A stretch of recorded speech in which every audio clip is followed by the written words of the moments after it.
topraklarda yüzen al sancak.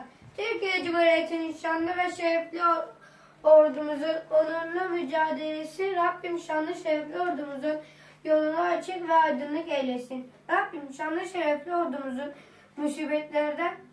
musibetlerin şehrinden korusun. Rabbim musibetlerin böyle karanlık gecelerde helak eylesin. Rabbim böyle karanlık gecelerde ülkemizi aydınlık eylesin. Geleceğini ve yolunu açık ve aydınlık eylesin. Düşmanlarımız karanlık gecelerde seyretmezlerse, yenilmezlerse avuçlarını yalasınlar.